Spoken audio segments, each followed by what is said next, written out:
శ్రీ గురుభ్యో నమః, శ్రీ మాత్రే నమః. Welcome to VMK astro numerology channel.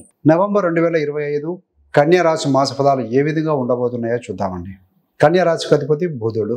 కన్యా రాశిలో ఉత్తర 2, 3, 4 పాదాలు, హస్త 4 పాదాలు, చిత్త 1, 2 పాదాలు, మొత్తం 9 నక్షత్ర పాదాలు ఉంటాయండి. సో వీరందరికీ కూడా ఏ విధంగా ఉండబోతుందో అదేవిధంగా చివరిన రెమెడీస్ ఇవన్నీ కూడా చూద్దామండి. కన్యా రాశి అధిపతి బుధుడు. ముఖ్యంగా ఏంటంటే మేజర్గా గురుగ్రహము నవంబర్ 11వ తారీఖు వరకు కూడా కర్కాటక రాశిలో ఉన్నారు. ఆయన 12వ తారీఖు నుండి వక్రగతి చెందబోతున్నారు. కన్యా రాశి నుండి లాభస్థానంలో వక్రగతి గురుగ్రహము. శనిశ్చరుడు 4.5 నెలల తర్వాత నవంబర్ 28వ తారీఖు నుండి వక్రీకరణ వదిలిపెట్టబోతున్నారు. ఇది ఒక పాజిటివ్ అంటే శుభపరిణామం చెప్పవచ్చండి. మరి రాశ్యాధిపతి బుధుడు ముఖ్యంగా ఏంటంటే తృతీయ స్థానంలో వృశ్చిక రాశిలో ఉంటారు. 8వ తారీఖు కూడా ఫార్వర్డ్ మోషన్ లో ఉంటారు. నవంబర్ 9 నుండి 23 వరకు వక్రగతి చెంది వృశ్చికంలోనే ఉంటారు. 24 నుండి వక్రగతి చెందిన స్థితిలోనే ఈ యొక్క తులారాశిలో స్థితి పొందబోతున్నారండి. మరి శుక్రుడు ఏంటంటే నవంబర్ 1వ తారీఖున జన్మరాశిలో కన్యలో ఉంటారు. మీ యొక్క జన్మరాశిలో 2వ తారీఖు నుండి 25వ తారీఖు వరకు కూడా ఆయన బలంగానే ఉంటారు. మూల త్రికోణ రాశి స్వక్షేత్రం అయినటువంటి తులా రాశిలో స్థితి పొంది ఉంటారు. తదనంతరం ఆయన వృశ్చిక రాశిలో స్థితి పొందబోతున్నారు. మరి తృతీయ అష్టమాధిపతి కుజ గ్రహము తన స్వక్షేత్రమైనటువంటి యొక్క వృశ్చిక రాశిలో స్థితి పొంది ఉన్నారండి. రాహు 6వ స్థానంలో ఉన్నారు, కేతు ఏ స్థానంలో ఉన్నారు కన్య రాశి వారికి. సో ఇది మొత్తంగా గ్రహస్థితి కదా. మరి ఎలా ఉండబోతున్నాయి ఆ ఫలితాలంటే ముఖ్యంగా నవంబర్ 1వ తారీఖున మీ యొక్క రాశిలో ఉన్నటువంటి ఈ యొక్క శుక్రుడు 2వ రాశిలోకి వస్తున్నాడండి. సో ఆరోగ్యపరంగా చూసుకుంటే ఎప్పుడైతే కనుక బలహీనంగా ఉన్నటువంటి శుక్రుడు 2వ స్థానానికి వచ్చి మూల త్రికోణ రాశిలో ఉండటం వల్ల ఆరోగ్యంగా మెరుగైన ఫలితాన్ని ఇస్తాడని చెప్పవచ్చండి. మరి నవంబర్ నుండి 2వ తారీఖు నుండి 30వ తారీఖు కూడా ఆరోగ్యం బాగుంటుందని చెప్పాలి. ఈ కాలంలో శారీరక మానసిక అంటే ఈ రెండింటిని బ్యాలెన్స్ చేసుకోవడం కోసం మీరు జిమ్ కానీ యోగా కానీ పుస్తక పఠనం కానీ ఏదైనా బుక్స్ చదవటం కానీ ఇలాంటి కార్యక్రమాల మీద దృష్టి పెడతారు. మరి బుధ గ్రహము కుజగ్రహము ఈ 2 గ్రహాల యొక్క స్థితి అనేది ఆ తృతీయ స్థానంలో ఉండటం వల్ల ఏంటంటే వ్యక్తిగతంగా మీరు ఇంప్రూవ్ చేసుకోవడానికి మంచి అవకాశం కల్పిస్తుందండి. మంచి కమ్యూనికేషన్ స్కిల్స్ కావచ్చు, లేదంటే కనుక ఏదైనా దూకుడుగా ముందుకు వెళ్ళి ఇంప్రూవ్ చేసుకోవడానికి మంచి అవకాశాలు కనపడతాయి అని చెప్పవచ్చు. ఆర్థిక పరిస్థితి చూస్తే ఈ మాసంలో మధ్యస్థంగా ఉంటుంది అని చెప్పాలి. అంటే బ్యాలెన్స్డ్గా ఉంటుంది. ఆదాయం వ్యయాలు సమతుకంగా ఉంటాయని చెప్పాలండి. రవిగ్రహం యొక్క నీచ స్థితి వ్యయాధిపతి మీకు ధన కుటుంబ స్థానంలో 16 వరకు ఉన్నారు. మరి శుక్రుడు కూడా 2వ తారీఖు నుండి రవితో కలిసి కొంతకాలం పైన చేస్తారు కనుక మిశ్రమ ఫలితాలు ఇస్తుంది అని చెప్పాలి. ధనాధిపతి శుక్రుడు ధనస్థానంలో ఉన్నా కూడా వ్యయాధిపతి ఉన్నారు కాబట్టి కుటుంబ పరంగా ఇలాంటి వాటి పరంగా కొంత ఖర్చు ఉంటుంది అని చెప్పవచ్చు. మరి ధనాదాయం విషయంలో వస్తే వివిధ మార్గాల ద్వారా ధనాదాయం వచ్చే అవకాశం కూడా కనపడుతుందండి. ఏ విధంగా రావచ్చయ్యా ధనము అంటే కమిషన్ రూపంలో అనుకోకుండా వచ్చి డబ్బులు వచ్చే అవకాశం ఉంటుంది. అదనపు ఆదాయం ఉంటుంది. ఇంతకుముందు ఆగిపోయిన లేదా వసూలు కాని డబ్బులు ఏవైతే ఉంటాయో ఎంతో కాలం నుంచి పెండింగ్ ఉండి ఉంటాయి, అలాంటి ధనం కూడా తిరిగి రావటం కనపడుతూ ఉంది. కానీ ఈ యొక్క రవిగ్రహము నీచ స్థితి వలన డబ్బు కొంత వ్యయంగా కూడా వెళ్తుంది. ఈ యొక్క గవర్నమెంట్ సంబంధమైన పనులు, కుటుంబ తల్లిదండ్రుల అవసరాలు, కుటుంబ వ్యయాలు లేదా అప్పు చెల్లింపుల కోసం ఈ యొక్క ఖర్చు అనేది ఆ విధంగా కనపడుతూ ఉంటుందండి. సో ఎందుకు రవి గవర్నమెంట్ తండ్రి కారకుడు ధన కుటుంబ స్థానంలో ఉన్నారు కాబట్టి ఆ రకమైన మనకు ఖర్చు అనేది కనపడుతూ ఉంది. మరి ప్రయాణము వాటి పరంగా వచ్చే ఎక్స్పెండిచర్ ఎలా ఉంటుందయ్యా అంటే ట్రావెల్ అండ్ ఎక్స్పెండిచర్. 3వ స్థానం అంటే ప్రయాణాలు కూడా అండి, దగ్గర ప్రయాణాలు. తృతీయ స్థానంలో ఈ యొక్క కుజ బుధ కలయిక ఉంది 23 నవంబర్ వరకు.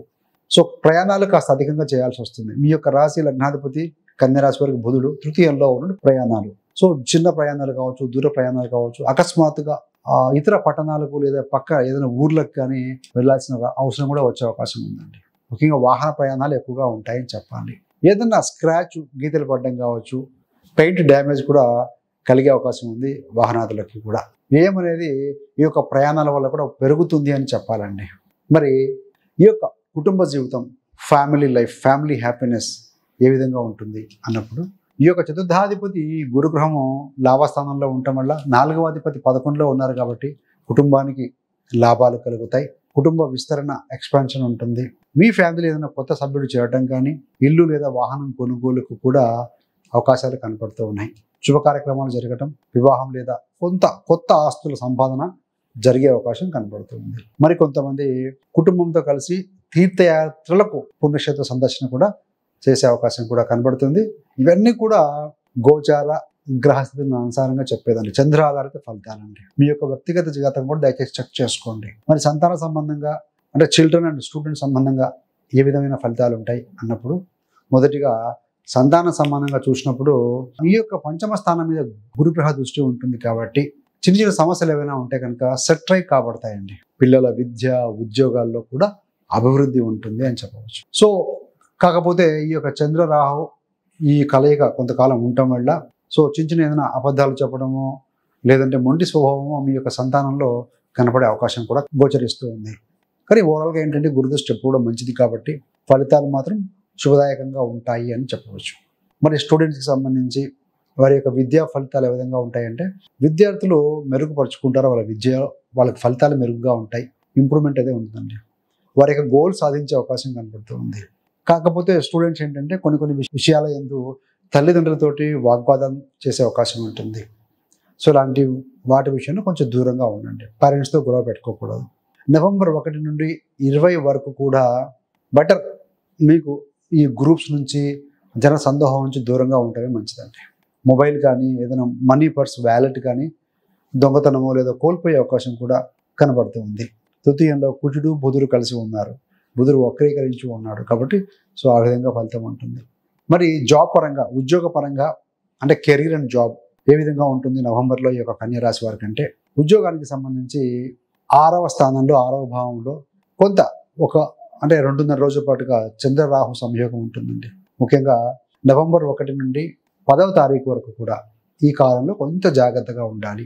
కొంత ఏంటంటే మానసికంగా నెగిటివ్ ఆలోచనలు, అబద్ధ ప్రవర్తన అంటే ఏదైనా అబద్ధాలు చెప్పాల్సి రావటము, ఆఫీస్ ఇట్లాంటివి కనపడుతూ ఉంటాయి.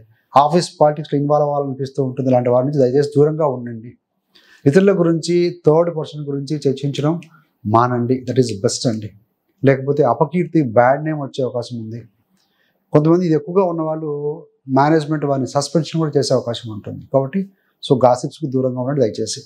మరి నవంబర్ 11 నుండి 30వ తారీఖు వరకు కూడా అన్ని పరిస్థితులు కూడా సానుకూలంగానే ముందుకు వెళ్తాయి అని చెప్పాలి. మీకు పని ఒత్తిడి, వర్క్ ప్రెజర్ పెరిగినా కూడాను ఆ ఎఫర్ట్స్ వల్ల మంచి వార్తలు, మంచి అవకాశాలు వస్తాయని చెప్పవచ్చండి. ఎప్పుడు కూడా మనం పెట్టిన ఎఫర్ట్స్ వేస్ట్ కావు. కాబట్టి ఏంటంటే పుట్ ఎఫర్ట్స్. మరి దాంపత్య జీవితంలో, మ్యారిటల్ లైఫ్లో, వివాహ జీవితంలో ఏ విధంగా ఉండబోతుంది అన్నప్పుడు ముఖ్యంగా ఏంటంటే ఇక్కడ సప్తమాధిపతి ఎవరయ్యానంటే గురుడే. 7వ స్థానాధిపతి గురుడు 11లో ఉన్నాడు, 12 నుంచి వక్రీకరిస్తున్నాడు. మొత్తంగా ఏంటంటే ఆ అధిపతి గురుడు స్వస్థానాన్ని వీక్షిస్తూ ఉన్నాడు. నెలాఖరు నుండి శని కూడా 7వ స్థానంలో వక్రీకరణ వదులుతున్నారు కాబట్టి సో శుభంగానే ఉంటుంది, పాజిటివ్గానే ఉంటుందని చెప్పాలి. అయితే మీ యొక్క జీవిత భాగస్వామి హెల్త్ విషయంలో కొంత కేర్ తీసుకోవాలండి. వక్రీకరించి 27 వరకు ఉన్నాడు, గురుడేమో 12 నుంచి వక్రీకరిస్తున్నాడు కాబట్టి వివాహ జీవితం బాగున్నా కూడా లైఫ్ పార్ట్నర్కి సంబంధించినటువంటి చిన్న చిన్న అనారోగ్య సమస్యలు తలెత్తే అవకాశం ఉంది. ఇది గమనించాలి.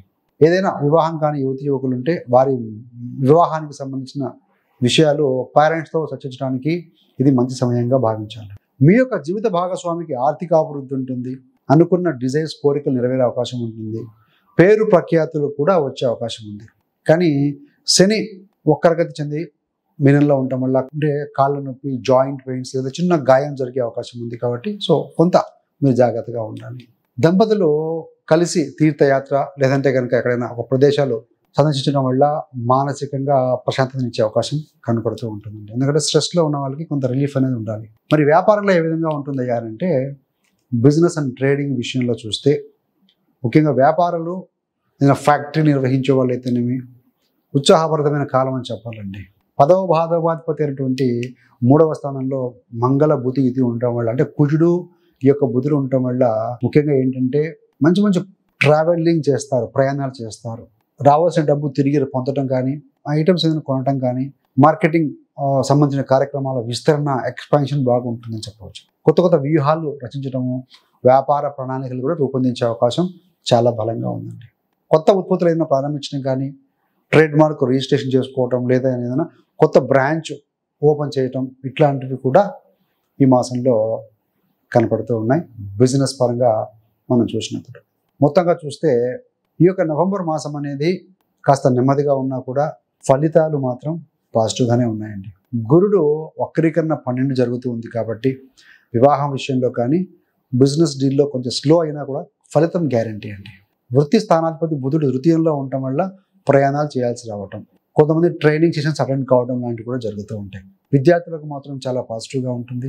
కాంపిటేటివ్ ఎగ్జామ్స్ రాసే విద్యార్థులకి కూడా బలంగానే ఉంది. కానీ గవర్నమెంట్ సంబంధమైన పరీక్షలు రాస్తున్న విద్యార్థులు ఎవరైతే ఉంటారో 16 వరకు కాస్త స్లోగా ఉన్న 17 నుండి మళ్ళీ బలంగానే ఉంటుందని చెప్పాలి.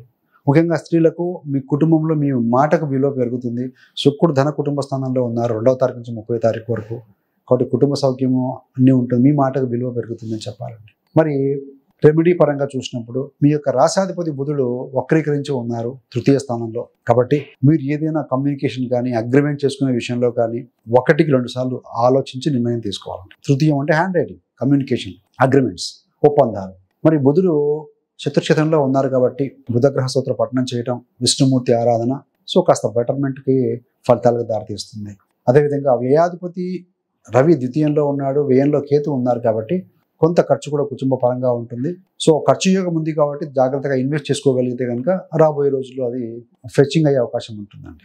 మొత్తంగా చూస్తే ఏంటంటే పాజిటివ్ ఫలితాలు అధికంగా ఉన్నాయని చెప్పాలి. మీకు కనుక ఇంకా కన్యా రాశి గురించి క్షుణ్ణంగా తెలుసుకోవాలనుకుంటే కనుక కన్యా రాశి వారి జీవిత రహస్యాలు పుట్టుక నుండి మరణం వరకు, అసలు ఈ రాశిలో జన్మం ఎందుకు జరిగింది ఒక వీడియో రిలీజ్ చేశామండి. చాలా మంది గమనించే ఉంటారు. ఇంకా ఎవరైనా వాచ్ చేయకుండా ఉంటే ఆ వీడియో యొక్క లింక్ను కూడా డిస్క్రిప్షన్ ఇవ్వడం జరుగుతుంది, దయచేసి గమనించగలరు. అదే కాకుండా మీలో ఎవరికైనా జ్యోతిష్యం నేర్చుకోవాలని ఆసక్తి ఉన్న వారి కోసం మనం 30 days astrology beginners course release చేశామండి. విఎంకే ఆస్ట్రో న్యూమరాలజీ యాప్లో ఉంటుంది. అది గూగుల్ ప్లే స్టోర్లోకి వెళ్ళి యాప్ డౌన్లోడ్ చేసుకోవచ్చు, దాంట్లో కోర్స్ ఉంటుంది. అలా కాకుండా యాప్ డౌన్లోడ్ చేసుకోలేని వారికి కోసం కోర్స్ లింక్ని ఇవ్వడం జరుగుతుంది డిస్క్రిప్షన్లో. ఆ లింక్ మీద క్లిక్ చేస్తే డైరెక్ట్గా మీరు కోర్సుకు లాగిన్ అవుతారు. దాన్ని సబ్స్క్రైబ్ చేసుకోవడం వల్ల కూడా మీకు ఒక 30 రోజుల విలువైన క్లాసెస్ ఉంటాయి.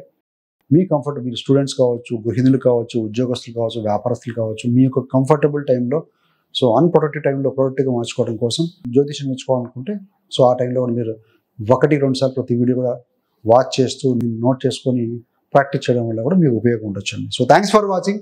ఇలాంటి మరిన్ని మంచి మంచి వీడియోల కోసం విఎంకే ఆస్ట్రో మీరు ఛానల్ సబ్స్క్రైబ్ చేసుకోగలరు. పక్కన ఉన్న బెల్ సింబల్ మీద క్లిక్ చేస్తే మీరు చేసే ప్రతి వీడియో కూడా నోటిఫికేషన్ ద్వారా మీ దాకా అందుతుంది.